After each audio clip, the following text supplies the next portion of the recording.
मंडळी, ठरलं तर मग या मालिकेचा आजचा म्हणजे 16 जूनचा एपिसोड रिव्ह्यू तुम्ही ऐकत आहात.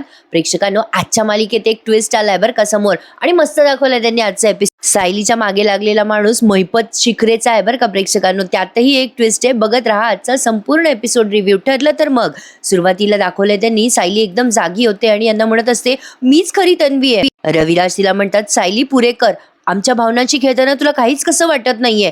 प्रतिमा त्या म्हणतात, तन्वीच्या बाबतीत अशी मस्करी करू नकोस सायली, तुझ्याकडनं आम्हाला अशी अपेक्षा नाहीये. प्रतापराव म्हणतात, तन्वी जाण्याचं दुःख कसं पचवलंय आमचं आम्हाला माहिती सायली. अगं ती प्रिया आमच्या जखमेवर मीठ चोळून गेली आणि तू अशी वागतेस. सायली म्हणत असे, नाही बाबा, मी खरंच तन्वी आहे, तुम्ही मधुभाऊंशी बोला ना. अस्मिता म्हणते, तुला वेळ लागलाय का सायली? तू तानी असताना मधुभाऊंच्या आश्रमात गेली होतीस ना, तेव्हा तू तन्वी कशी असशील? सायली म्हणते, मी तानी असताना आश्रमात गेले हे तुम्हाला कोणी सांगितलं? तुम्ही मधुभाऊंशी बोला ना, ते तुम्हाला सगळं सांगतील. कल्पनाताई म्हणतात, असं असतं तर मधुभाऊंनी आधी का नाही सांगितलं आम्हाला सगळं? सायली म्हणते, मधुभाऊंनी तुम्हाला का सांगितलं नाही मला माहित नाही. त्यांना हे कधी कळलं काय मला काहीच माहित नाहीये. तुम्ही बोला ना मधुभाऊंशी. त्यांना केव्हा कळलं हे मला माहित नाही, पण तुम्ही बोला ना मधुभाऊंशी. रविराज म्हणतात, हे बघ, तुला काहीच माहिती नाहीये सायली, तर कशाच्या आधारावर हे एवढं मोठं भाकीत करतेस तू की तू तन्वी आहेस? हे बघ, मला या विषयावर आता बोलायचं नाहीये. त्या प्रियावर विश्वास ठेवून मी मूर्खपणा केला, आता पुन्हा मला तो मूर्खपणा करायचा नाही. हा विषय इथेच बंद. तुला बरं नसताना मला तुझ्याशी भांडायला लावू नकोस. सायली म्हणत असते, अहो तुम्ही तरी माझ्यावर विश्वास ठेवा ना. अर्जुनला म्हणत असते ती. अर्जुन म्हणतो, मी तुझं सगळं ऐकतो, याचा अर्थ हे नाही सायली की हेही ऐकेल मी. काय पुरावा आहे तुझ्याकडे की तू तन्वी आहेस? सायली म्हणते, मधुभाऊंशिवाय माझ्याकडे दुसरा पुरावा नाही अहो. अर्जुन म्हणतो, मग त्यांना तर बोलता येत नाहीये. अगं सायली, ते कुठल्याही गोष्टींवर डोळे ब्लिंक करतात म्हणजे तू तन्वी आहे असा अर्थ त्यांनी सांगितलाय तुला, हे नाही होत. अगं हे असूच शकत नाहीये. मग आता सायली काही बोलणार तेवढ्यात रविराज म्हणतात, सायली पुरे कर, आम्हाला काही ऐकायचं नाहीये. असं म्हणून रविराज निघून जातात. मग प्रतापरावही निघून जातात. सायली सगळ्यांना म्हणत असते, ऐका ना माझं, ऐका ना, ऐका ना अश्विन भाऊजी, अहो ऐका ना, अहो अस्मिता, अहो प्रतिमा, त्या सुमन काकू, तुम्ही तरी ऐका. पण एक एक करून सगळे निघून जातात आणि ही खाडकन जागी होते झोपेतनं. तर आपला अंदाज बरोबर निघाला मंडळी, सायलीचं हे स्वप्न आहे. अर्जुन आता एकदम टेन्शनमध्ये असतो बिचारा आधीच. आता सायली उठून घाबरलेली असते, घाम आलेला असतो तिला. अर्जुन तिला जवळ घेत म्हणतो, काय झालं तुला सायली? रिलॅक्स रिलॅक्स, आम्ही आहोत ना इथे. आता प्रतिमा त्या म्हणतात, सायली बेटा बरं वाटतंय ना तुला? अर्जुन म्हणतो, काय ग सायली, अगं रात्रभर जागा होतो ग मी, अगं काय अवस्था झाली होती आमची माहितीये तुला? अश्विन म्हणतो, वहिनी बरं झालं तू शुद्धीवर आलीस, अगं दादाची काय अवस्था झाली होतीस माहितीये रात्रभर, तू बघायला हवं होतंस ग.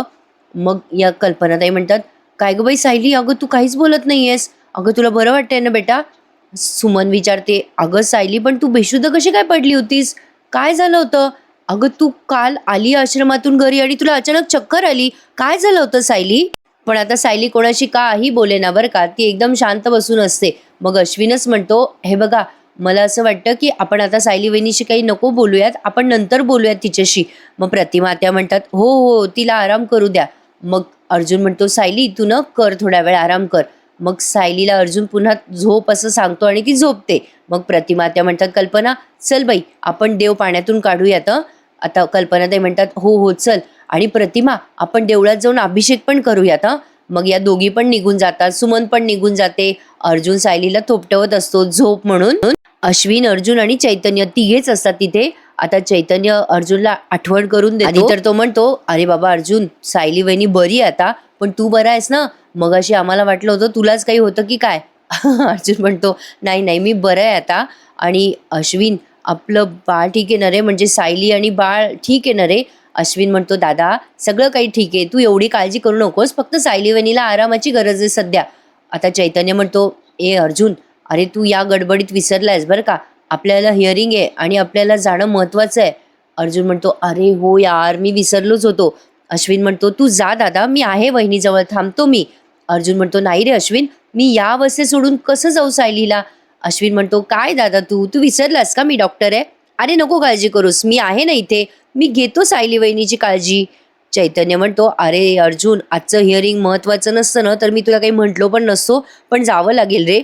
अर्जुनला काळजी वाटत असते सायलीची, कसं जाऊ बा तिला सोडून, असं तो टेन्शनमध्ये असतो. सायली पुन्हा झोपी गेली आहे बरं का गाढ. अर्जुन आता जाताना तिच्या डोक्यावरून हात फिरवतो आणि म्हणतो, चल येतो ग बायको, काळजी घे. आणि मग चैतन्य आणि अर्जुन निघून जातात. अश्विन तिथे थांबतो थोड्या वेळ सायलीच्या रूममध्ये आणि मग तो गेस्ट रूममध्ये जातो. पण आता सायलीला हा जो धक्का बसलाय तो प्रचंड मोठा आहे बरं का मंडळी, आणि ते तिने तिच्या फिलिंग्समधनं, तिच्या अभिनयामधनं आपल्याला दाखवून दिलंय, यात काही शंका नाहीये. तीच खरी तन्वी आहे, ही गोष्ट तिला कळली आहे. ही गोष्ट फार मोठी आहे आणि हा धक्का पण मोठा आहे. पण आता खरं तर तिने हे सगळ्यांना सांगायला हरकत नव्हती बरं का. मालिका वाढवली आहे इथे त्यांनी, हे तर लगेच लक्षात येत आहे. सायली झोपेत असते आणि तिला सारखं ते दृश्य आठवत असतं की तिने मधुभाऊंना विचारलं, बोला ना मधुभाऊ, मी खरी तन्वी आहे का? आणि मधुभाऊंनी डोळ्याची उघडझाप करून तिला हो असं उत्तर दिलं. हे मधुभाऊंचं हो असं उत्तर तिला खूप त्रास देत आहे आणि तिच्याकडे कुठला पुरावा पण नाहीये ती खरी तन्वी असल्याचा. ते तुळशीपत्र वगैरे ते तर सगळंच मागे पडलंय. या सीन मध्ये सायली झोपेत बडबडत असते, मधुभाऊ खरं सांगताय ना तुम्ही, मी खरी तन्वी आहे ना मधुभाऊ, बोला ना मधुभाऊ, मधुभाऊ सांगा ना. आणि ती एकदम अचानक उठून बसते आणि विचार करायला लागते, अरे देवा, मधुभाऊ आता बरे असते तर सगळ्या गोष्टी स्पष्ट कळल्या असत्या, पण आता त्यांच्या सांगण्यावरून मी एवढी मोठी गोष्ट कशी काय उघडी करू सगळ्यांसमोर? काय करू मला कळत नाहीये. देवी आई माझी अशी परीक्षा का बघते? एवढ्या वर्षानंतर माझी ओळख माझ्या समोर येते आणि ती ओळख मला सगळ्यांना सांगता पण येत नाहीये. हे सगळं किती अर्धवट आहे. मी काय करू? देवाला माझ्या सगळ्या प्रश्नांची उत्तरं द्यावीच लागतील. मी मी काय करू आता? असं म्हणून सायली आता विचार करते की मंदिरात जावं. इकडे अश्विन आलाय खाली आणि अश्विन म्हणत असतो, काय ग सुमन काकू, प्रतिमा त्या आणि मम्मा मंदिरातून निघाल्या का? सुमन म्हणते, अरे हो अश्विन, निघाल्या त्या, येतीलच इतक्यात. तू सुद्धा रात्रभर झोपला नाहीस, तू जरा झोपतोस का थोड्या वेळ गेस्ट रूम मध्ये जाऊन? अश्विन म्हणतो, हो मी पडतो, पण सायली वहिनी उठल्यावर मला हाका मारा हं. सुमन म्हणते, हो मी हाक मारते तुला, 5 मिनिटात मी फुलं घेऊन येते हं मागच्या अंगणातून. अश्विन म्हणतो, ठीक आहे ग, चालेल काकू. असं म्हणून आता तो झोपायला जातो थोड्या वेळ, कारण रात्रभर सगळे जागेच असतात ना प्रेक्षकांनो. आणि सुमन फुलं घ्यायला म्हणून जस्ट मागच्या अंगणात जाते, तेवढ्याच सायली निसटते बरं का प्रेक्षकांनो. हे जरा जास्ती दाखवलंय. म्हणजे तिला बरं नाहीये, सगळे बिचारे रात्रभर तिच्या उशाशी बसून आहेत आणि ती अशी न सांगता सवरता भस्कन निघून जाते. याला काही अर्थ आहे का? पण तरी ती निघून गेली आहे. काय तर म्हणे मंदिरात गेली आहे, तिला सगळ्या प्रश्नांची उत्तरं हवी आहेत म्हणून. ती आता खाली उतरते त्या खोलीतून आणि विचार करते, मला कोणी नसतानाच घरातून बाहेर जावं लागेल. सगळे असले तर मला खूप प्रश्न विचारतील. मला आता जावं लागेल कोणी नाहीये तर. असं म्हणून सायली आता गपचूप निसटून जाते. आता ती गेल्यानंतर प्रतिमा त्या आणि कल्पना ते येतात. कमाल आहे नाही, त्यांना रस्त्यात सायली भेटली नाही. कारण विदिन अ सेकंड त्या येतात बरं का. मग सुमन म्हणते, काय तुम्हा दोघींना किती उशीर झाला? खूपच वेळ लागला मंदिरात. मग या कल्पना ताई म्हणतात, अगं आयत्या वेळेला गेलो ना अभिषेकासाठी, म्हणून जरा उशीर झाला ग. अगं सायली कशी आहे? सुमन म्हणते, झोपलीये वर. मग कल्पना ताई म्हणतात, अश्विन कुठे आहे? सुमन म्हणते, तोही गेस्ट रूम मध्ये झोपलाय. रात्रभर झोप नाही झाली ना कोणाची? मीच म्हणले अश्विनला झोप आतमध्ये जाऊन. सायली झोपली आहे आतमध्ये. तेवढ्यात अर्जुन येतो आणि म्हणतो, काकू सायली कुठे ग? सुमन म्हणते, वर झोपली आहे. अर्जुन म्हणतो, बापरे, एवढा वेळ झोपली आहे? इतकी उशिरापर्यंत ती झोपत नाही कधी. प्रतिमा ते म्हणतात, अर्जुन अरे तिला बरं नाही ना, आराम करू दे तिला, झोप होईल तिची पूर्ण. अर्जुन म्हणतो, बरं मी थोड्या वेळ तिला जरा बघून येतो हा. असं म्हणून तो तिच्या रूम मध्ये जातो बरं का. सुमन म्हणते, अर्जुन आता तिच्या उशाशी बसला ना की बरं वाटेल तिला. आता या कल्पनाताई पण म्हणतात, हो आता सायलीला बरं वाटेल बघ, आरामही चांगला झालाय तिचा. आता अर्जुनने सायलीसाठी ती चाफ्याची का कसली तरी फुलं आणली आहे बरं का. आणि ती फुलं हातात घेऊन तो विचार करतो, आता ही फुलं सायलीच्या उशाशी ठेवतो म्हणजे तिला पटकन बरं वाटेल. अर्जुन ती फुलं घेऊन आलाय बिचारा, त्याच्या कामावरनं आलाय एवढा दगदग करून. पण बघतो तर काय, रूम मध्ये जाऊन सायली बाई गायब. आणि त्याला आलं ना टेन्शन, अरे देवा सायली कुठे गेली आता? आणि तो इकडे तिकडे बघतो, आधी बाथरूम मध्ये जाऊन बघतो, त्याला वाटलं वॉशरूम मध्ये गेली असेल वगैरे, तर तिथे पण ती नसते. आता टेन्शन आलं त्याला, तो विचार करतो, देवा आता कुठे गेली ही? सुमन काकू तर म्हणाली होती ही झोपली रूम मध्ये. आणि तो आता सायलीला कॉल करायला जातो तर सायलीचा मोबाईल घरीच विसरून गेली ती. वा रे वा. काय टेन्शन आहे अर्जुनच्या डोक्याला बिचारायचा. हे नेहमीच ना प्रेक्षकांनो मालिकेत जरा अतिरेकच दाखवतात बरं का, की न सांगता सवरता कोणी कुठेही निघून जातं. असं कुठे असतं का यार? काही आपलं दाखवतात. एकतर ती प्रेग्नंट आहे आणि अशी न सांगता कुठे जाते म्हटलं त्या घरच्यांचा जीव थाऱ्यावर राहील का? तो अर्जुन एकतर बिचारा एवढा जीव लावतो तिला. असो, तर आता सायलीने तो थोडा निष्काळजीपणा दाखवला. इकडे मैपत बाबा की जय म्हणून सगळे सत्संग भरलेला आहे मैपतच्या खोलीमध्ये. आणि तो मारेकरी आलाय बरं का तिथे. म्हणजे तो जो सायली अर्जुनचा पाठलाग करत होता ना, तो नवीन कॅरेक्टर दाखवला ना त्यांनी, तो आलाय मैपतकडे. मैपत त्याच्या समोर बसलेल्या 5-6 माणसांना सत्संग सांगत असतो की देवाला शरण जा, खोटं बोलू नका. आता त्या माणसाला मैपत बघतच राहतो बरं का. मग तो माणूस मैपतच्या पाया पडतो आणि म्हणतो, ओळखलं नाहीत का तुम्ही मला? अण्णा ओळखलं नाहीत का? मग मैपत थोड्या वेळ बघतो त्याच्याकडे आणि म्हणतो, हो अरे म्हणजे काय, ओळखलं ओळखलं. अरे माणसाला माणसाची ओळख पटायला युग निघून जातात बाबा. तू तर 2 वर्षांनी आलास बाबा, थोडासा वेळ लागल ना ओळखायला तुला. कसा आहेस बाबा तू? त्यावर तो माणूस म्हणतो, हो मी बरा आहे. मैपत म्हणतो, बरं. आता त्याच्या समोर बसलेल्या माणसांना म्हणतो, याच वेळेला आपण उद्या भेटू हा. तोपर्यंत लक्षात ठेवा, खरं बोला, चांगलं वागा, कोणाचं वाईट चिंतू नका. या तुम्ही या. परमेश्वरा लेकराची काळजी घ्या. असं म्हणून तो त्याची सत्संग सभा संपवतो. आता तिथले लोक मैपतचा जय जयकार करतात आणि निघून जातात. मग तो माणूस म्हणतो मैपतला, अण्णा तुम्ही खूपच बदललात. नाही आधीचं सगळं सोडून तुम्ही चांगल्या मार्गाला लागलात की काय? मग त्यावर मैपत त्याला उत्तर देतो, अरे हाच खरं मैपत शिकरे, बाकी जुनं विसरून जायचं बेटा. खरं सांगू का, हे सगळं यांच्यामुळे शक्य झालं. माझ्या अनुभवाचे बोल सांगतो तुला. यांना शरण गेलं की सगळं साध्य होतो. अरे या मार्गाने मी चाललो रे. या मार्गावरच सुख, शांती आणि समाधान आहे. तू जितक्या लवकर या मार्गावर वळशील तितक्या लवकर तुझ्यासाठी चांगलं आहे बरं का सगळं. तो माणूस म्हणतो, वळेल बरं का अण्णा, वळेल, नक्की वळेल. पण त्याआधी मला काही हिशोब चुकते करायचेत. ते हिशोब चुकते करतो आणि मग लागतो की चांगल्या कामाला. मग लगेच मैपत म्हणतो, अच्छा म्हणजे तू आल्या आल्या कामाला लागला तर? तो माणूस म्हणतो, अहो मला उशीरच झाला हो अण्णा. त्या सुभेदारांची नांगी ठेचल्याशिवाय गप्प राहायचं नाही अशी शपथ घेतलीये मी. मैपत त्याला सल्ला देतो, नको रे बाबा नको, तू चुकतोयस रे बाबा. हे असं केल्याने फक्त ना, आता असं तो पुढे बोलणार काही मैपत, किंवा तुझं नुकसान आहे असं करू नको असं काहीतरी मैपत सांगणार असतो त्या माणसाला. पण तेवढ्यात तिथे सचिन येतो बरं का. मग मैपत म्हणतो, अरे दीक्षित आला का, ये ये. सचिन म्हणतो, काय अण्णा? मग लगेच मैपत म्हणतो, हा कोण आहे तुला माहितीये का रे? सचिन आता त्याच्याकडे बघायला लागतो बरं का. आणि तो सचिनकडे. सचिन आणि तो दोघे जवळपास भाऊभाऊच वाटतात बरं का प्रेक्षकांनो. सेम हाईट आहे त्यांची, चेहरा पण जवळपास सारखाच आहे त्या दोघांचा दिसायला बरं का. मैपतने असं म्हटल्या सचिन त्याच्याकडे प्रश्नचिन्ह घेऊन बघत असतो आणि हा त्यांनी सीन इथेच संपवलाय. आता हा कोण आहे हे जाणून घेण्यासाठी तुम्हाला उद्याच्या एपिसोडची वाट बघावी लागणार आहे, कारण हा सीन त्यांनी पुढे कंटिन्यू केलेला नाहीये. आता इथून पुढे सायलीबाईचा सीन त्यांनी दाखवलाय. मैपत फक्त या दोघांकडे बघतो असं एवढंच त्यांनी दाखवलंय. पण हा ट्विस्ट आहे की नाही चांगला? मंडळी तुम्हाला काय वाटतं, हा जो माणूस आहे तो मैपतचा नातलग असेल, मैपतचा कोणी पंटर असेल, कोण असेल? आणि सुभेदारांशी याचा काय संबंध असेल? म्हणजे मागच्या काही भागांमध्ये दाखवलंय का याला? मला कमेंटमध्ये नक्की सांगा. इफ माझ्या लक्षात नसेल तर. इकडे सायलीबाई बसली रिक्षात. आता बरं रिक्षात बसायचं सुचलं हिला.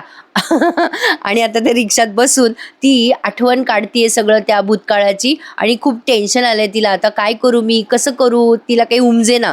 बरं आता ती रिक्षात बसल्यावर इतक्या वेळ ते ढंगचिक ढंगचिक म्युझिक लावलंय. ते तिचं ते तन्वी असल्याचं तिला आठवणं, मग मधुभाऊ दिसणं, मग तिचं डोकं दुखायला लागतं आणि ती विचार करत असते, मला माझ्या प्रश्नांची उत्तरं मिळायलाच हवी आहेत. आणि रिक्षावाल्याला सांगत असते, उजवीकडे घ्या दादा. तो रिक्षावाला म्हणत असतो, ताई तुम्ही सांगितलंच नाही मला कुठे जायचं तुम्हाला. सायली म्हणते, अरे हो उजवीकडे घ्या दादा, मंदिरात सोडा. आणि मनात विचार करते, देवानेच मला सगळ्या प्रश्नांची उत्तरं द्यायला हवी आहेत. आता इकडे अर्जुन बिचारा तो गडबड खाली उतरतो, विचारतो, सुमन काकू सायली झोपली नाहीये ग रूम मध्ये? मग सुमन म्हणते, अरे ती तिथेच होती. अर्जुन म्हणतो, नाहीये ती रूम मध्ये. मग कल्पना म्हणतात, वॉशरूम मध्ये असेल ती. अर्जुन म्हणतो, नाही मम्मा कुठेच नाहीये ती, सगळीकडे बघितलं मी. आता घाबरल्याने या सगळ्याजणी. सुमन म्हणते, अरे अश्विन थोड्या वेळ पडायला गेला, मी फुलं आणायला गेले, इथंच होतो रे आम्ही, मला दिसलीच नाही ती बाहेर जाताना. अश्विन येतो खाली आणि म्हणतो, काय झालं दादा, काही प्रॉब्लेम झाला का? अर्जुन म्हणतो, अरे अश्विन नाहीये सायली रूम मध्ये. सुमन म्हणते, अश्विन मगाशी मी तुला म्हंटल ना पड, मी फुलं तोडून येते. बहुतेक सायली तेव्हाच बाहेर पडली वाटतं, पण मला ना कळलंच नाही ती कधी बाहेर पडली, अशी कशी न सांगता गेली बाहेर. कल्पनाताई म्हणतात, हो ना तिची तब्येत एकतर बरी नाही आणि बाहेर का पडली ही? अश्विन म्हणतो, दादा कॉल कर ना वहिनीला. अश्विनने म्हटलं अर्जुन म्हणतो, अरे मी फोन केला रे, पण फोन पण घरीच विसरून गेली ती. प्रतिमा त्या म्हणतात, अरे देवा अशी कशी फोन पण विसरली ती? आता अर्जुन बिचारा आश्रमात फोन करून बघतो कुसुमला. हॅलो कुसुमताई, हो सायली आली आहे का आश्रमात? नाही का, ओके. नाही अहो काही काळजी करायसारखं नाहीये, मला सहज असं वाटलं की ती तिथे असेल का. टेन्शन काही नाही तुम्ही काळजी करू नका. असं म्हणून अर्जुनने फोन ठेवलाय. आता त्याला टेन्शन आलं ना कुठे गेली असेल ती. कल्पनाताई म्हणतात, काय रे बाबा अर्जुन, तिथे पण नाही गेली का ती? अरे अर्जुन तू जा आणि पोलीस कंप्लेंट कर, आपल्याला सायली सापडायला हवी रे लवकरात लवकर.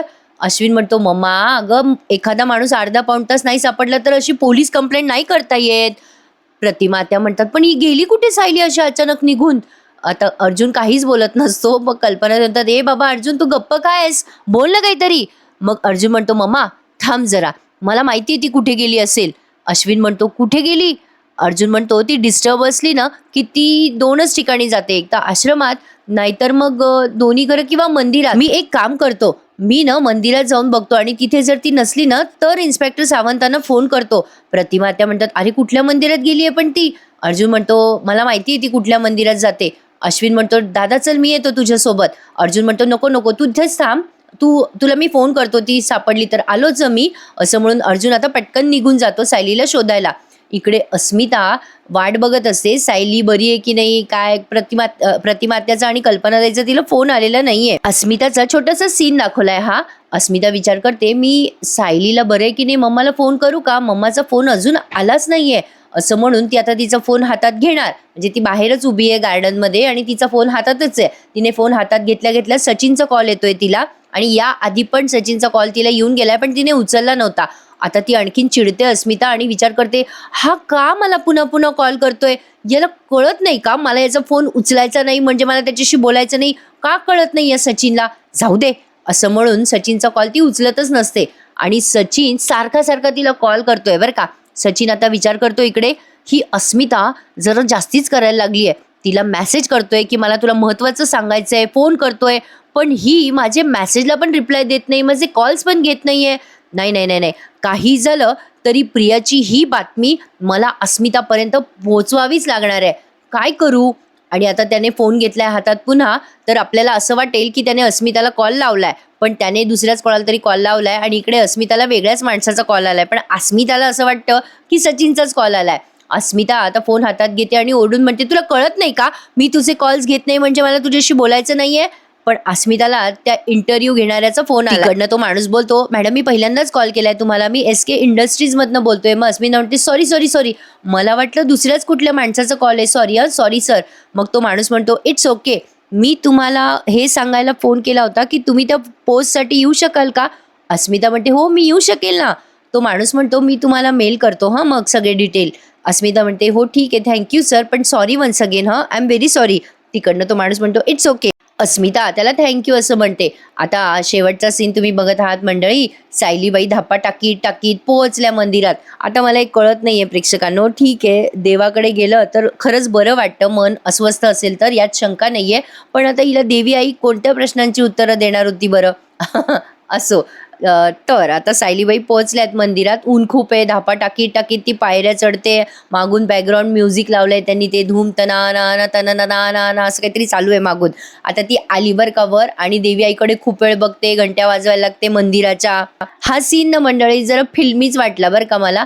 सायली आता देवी आईला म्हणते, का खेळ खेळतेस देवी आई, प्रतिमा त्या रविराज काका यांना मी माझी आई बाबा मानत आले आतापर्यंत, त्यांनी मला खरंच जन्म दिला ना ग, अगं मी अशी अनाथासारखी वाढत होते तेव्हा माझं कुटुंब जवळ होतं. देवी आई काय हे सगळं करते, स्वप्न पडतंय का ग क्रूर मला? देवी आई, मधुभाऊंनी मला तन्वीचा आवाज ऐकल्यावर लगेच सांगितलं की मीच खरी तन्वी आहे, मी त्यांच्या या शब्दावर गैरसमज तर नाही करून घेते ना देवी आई, सांग न ग देवी आई, मला तुझी खूप गरज आहे ग, माझ्या प्रश्नांची उत्तरं दे मला देवी आई, माझ्या सगळ्या प्रश्नांची उत्तरं दे. असं म्हणून ती हात जोडते आणि खूप वेळ घंट्या वाजवायला लागते आणि या सस्पेन्सवर त्यांनी आजचा हा एपिसोड इथेच संपवला. आता तिथे अर्जुन पोहोचतो बिचारा धापा टाकीत, तो सुद्धा, कारण त्याला गरज आहे ना सायलीची. असं मला जरा हसूच येतं, आज कुठे वागतं का बरं कोणी, काही सांगायचं नाही, घरी चाललं जायचं कुठे, पण तो अर्जुन तिला शोधत शोधत येतो मंदिरात. आणि मग उद्याचा एपिसोड भारी असणार आहे बरं का मंडळी. अर्जुन सायलीवर विश्वास ठेवतो, सायली त्याला सांगते की अहो मीच खरी तन्वी आहे. अर्जुन म्हणतो, काय बोलतेस तू हे? सायली म्हणते, हो मी जेव्हापासून तन्वी असल्याचं नाटक करते ना तेव्हापासूनच मला आतून काहीतरी वेगळं वाटत होतं, तन्वीचा आवाज माझा आवाज वाटत होता, तन्वीने काढलेली चित्र, तन्वीच्या सगळ्या सवयी, सगळं माझ्यासारखंच आहे. अर्जुन म्हणतो, हो सायली याचा अर्थ एकच आहे की तूच खरी तन्वी आहेस. अर्जुनला विश्वास बसलाय. असं त्यांनी दाखवलंय खरी. पण मला इथे पण जरा डाऊट आहे. अर्जुनला म्हणजे सायलीला बरं वाटावं म्हणून अर्जुन तिच्या होला हो मिळवत असेल, असंही काही ते दाखवू शकतात बरं का. सांगता येत नाही, काहीही ट्विस्ट असू शकतो. पण आता येणारे एपिसोड छान असणार आहेत बरं का मंडळी, असं वाटतंय खरं. तर प्रेक्षकांनो, असा होता हा आजचा टोटल एपिसोड रिव्ह्यू. कसा वाटला तुम्हाला ठरलं तर मग आजचा मला कमेंटमध्ये नक्की कळवा. नेहमीप्रमाणे आपल्या चॅनलला लाईक, शेअर आणि सबस्क्राईब करायला विसरू नका. आज माझी तब्येत बरीच बरी आहे बरं का. थोडासा आवाज बसलाय, होईल आता उद्या परवापर्यंत बरा. आज चांगलं वाटतंय मला. तर मंडळी, आज लग्नानंतरचा एपिसोड आलाय, देऊन टाकते. काल खूप उशिरा आला होता आणि घसा बसल्यामुळे मी काल तो स्किप केला बरं का. चला तर मग भेटूयात उद्या पुन्हा एकदा. ठरलं तर मग या मालिकेच्या नवीन आणि इंटरेस्टिंग रिव्ह्यूमध्ये उद्याचा एपिसोड रिव्ह्यू मिस करू नका. छान असणार आहे. उद्या बऱ्याच प्रश्नांची उत्तरं मिळणार आहेत आपल्याला. तो मैपतचा माणूस आहे की कोण आहे हे पण कळणार आहे. चला तर मग भेटूयात उद्या. तोपर्यंत काळजी घ्या स्वतःची. धन्यवाद.